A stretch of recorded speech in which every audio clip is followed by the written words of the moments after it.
Welcome to our second ever weekend review. Mac is wearing this beautiful half and half scarf because once again I predicted the team terribly, but better than he did. You know what? So that's I quite like it. Yeah? I'm all for this kind of unity. Yeah, it's nice. Us and the Hammers, we get along. Well, you mean they're your second team, aren't they, famously? You Whoa, say Manchester United number one, then West Ham, Liverpool. I mean, everyone knows your affinity to City. It's why I don't chant there's only one United. That's right, because you love all the Uniteds. Yeah. Newcastle. Right, let's start with Manchester United. We are in 4th place. We beat Everton Football Club, the Toffees, the Merseyside Blues, the team we beat. Let's talk about David De Gea. Oh my God. Go on, say some more things. There he is, that's just a picture. Big Dave. What a save. Which one am I talking about? Yeah. Which one? Yeah, that's right. But that Unbelievable.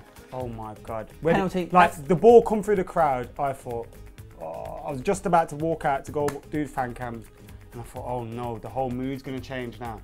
And then where did his little fingers come from? You know the best thing about that, that people might not appreciate it straight away, is that when the first shot is taken and Tyler Blackett blocks it, De Gea dives and is on the floor. He gets up to make that save from not standing to dive. He gets up from laying down. It's incredible. Also, that's the first penalty that Leighton Baines hasn't scored in the Premier League for Everton. Rubbish. Because David De Gea is a hero. Big Dave. Right, let's move on. Is he, though, the best goalkeeper in the Premier League? Without that. Wow. Is there any debate? Right now, after last season, you could possibly say Courtois. Atletico Madrid did fantastically well. But could Courtois play that well this morning? Also, here's another thing that I don't think people take into consideration. Thibaut Courtois, Petr Cech, these goalkeepers, last year, Joe Hart, all probably make a few good saves, but they have got much better back fours in front of them. They are not under the same pressure. They have not got the same number of shots coming at them. He might not have had as many clean sheets as Joe Hart last year, but I guarantee you he made more saves. And how young's that back four? How many games have they played together? Rojo and Shaw weren't here last season. Nor was McNair. No. Blackett was on at left back at the end of the game. Talk about goalkeepers. Raphael, who's these been, things matter. It makes a huge difference. Yeah.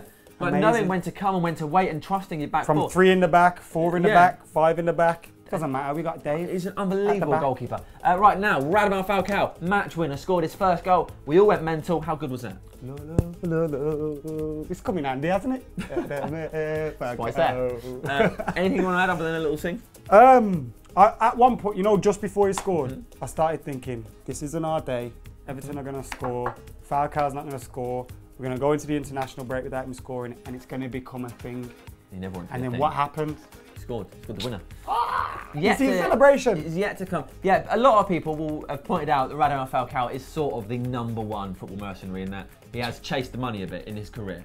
That's not my opinion. People say, but if you saw his celebration, you know for a fact this is a guy that isn't at Manchester United for money. I was just waiting. He was so happy to score that goal, wasn't he? You know, like I've seen these photoshopped images of him celebrating goals that he's done for Atletico, but they put Man United top on. I was waiting for that. He was just so happy. It reminds me of Inzaghi. Remember when he used to run up the gates? Yeah. Oh, I love Falcao. Just for the celebration. He was offside, wasn't he, Inzaghi? Right, Louis van Gaal. After the game said maybe Di Maria needs to improve, the team needs to improve. We're still not quite the finished article.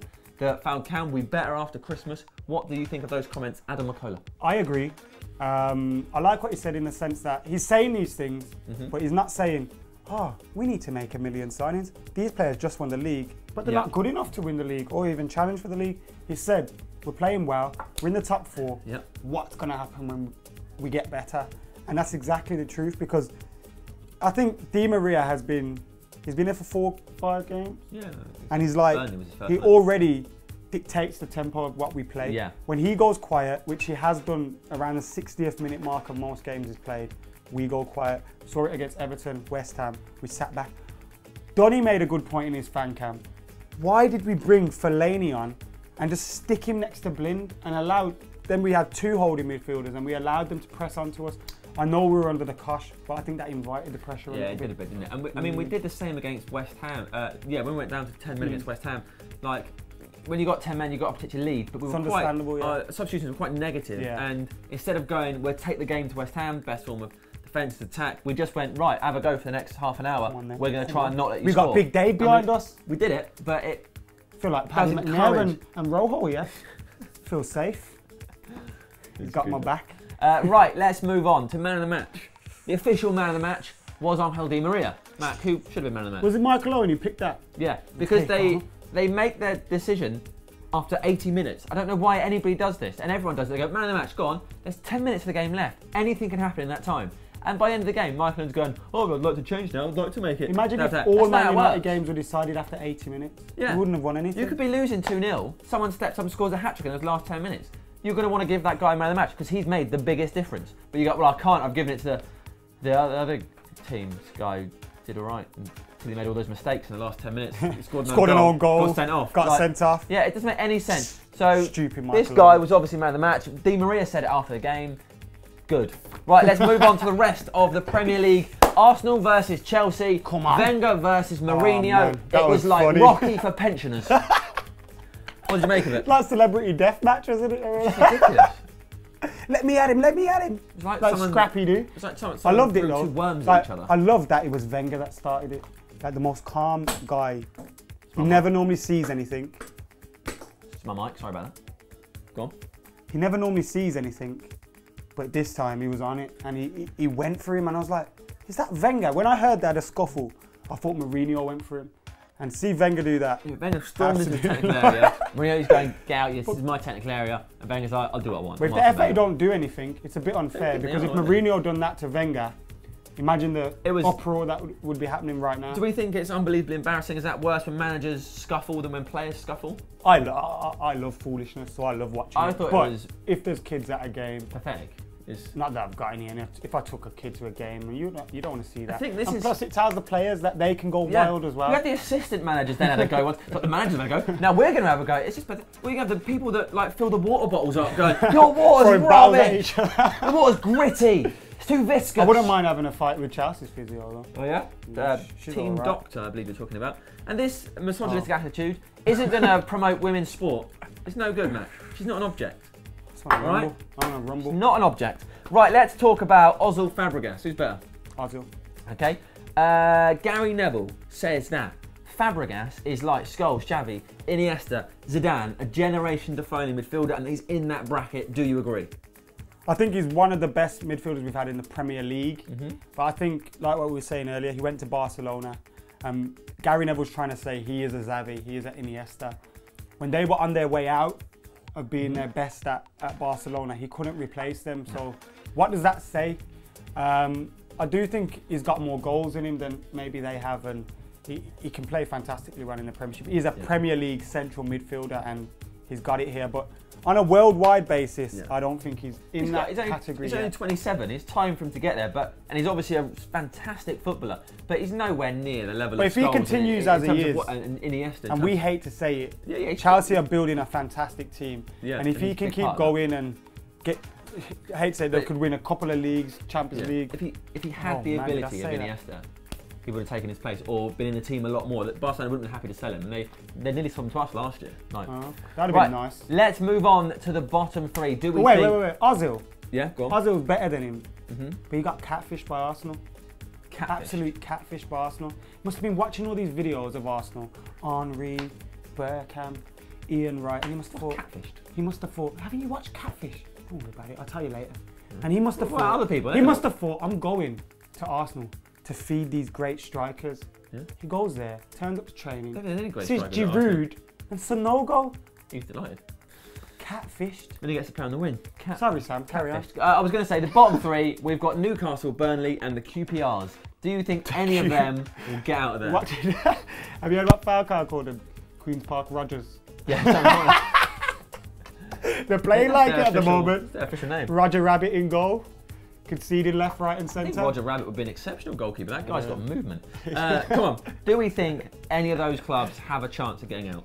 QPR seems terminal. They're not turning off against anybody, are they? But it's Harry Redknapp. Well, you think like he's supposed to be Mr. Motivator? Yeah. Not.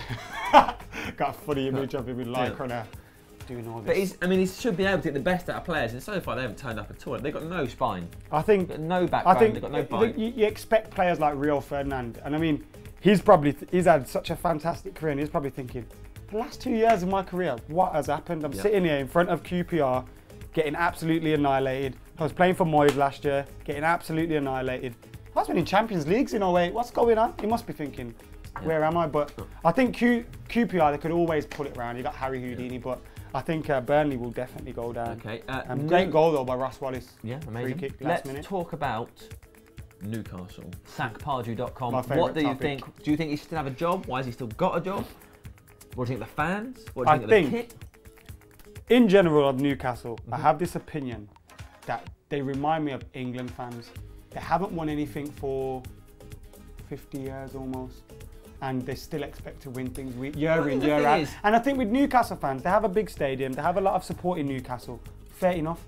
But that's it. You're not any bigger than Aston Villa, Everton. So why do you think you deserve these things? You only got relegated a couple of weeks ago. Let me say this. Sorry, a couple of seasons ago. Do you think you might be taking for granted that as a Manchester United fan, you're used to seeing your club win lots of trophies? Do you think Newcastle fans are going to go like, look, we don't need to win anything. If we come 13th, it's a great year. Everybody wants the best possible outcome. Newcastle have seen teams like Wigan, Portsmouth, Swansea in the last 10 years picking up FA Cups, League Cups. They think, why can't we do that? They're a good side. But they're basing this on a season where they played good football. They got to a few FA Cup finals. Then Kevin Keegan exploded and they lost the title race. They're still going back to that. They're still living. Their last time they won the FA Cup was 50s. The league in the 30s. I think it was. It's because I tweeted about it the other day, and it's like, I just don't understand this mentality. Yes, the owner, I hate that. If he was our owner, I'd want him out as well. Mike Ashley is wrong for football. He's everything that's wrong with football. But Alan Pardew had Newcastle playing some very good football the other year. I hate he had them finish quite high. And they've got this pressure that they give managers. So headbutt a player. Yeah. I love foolishness, I already told you. Yeah, there's foolishness and then there's assault.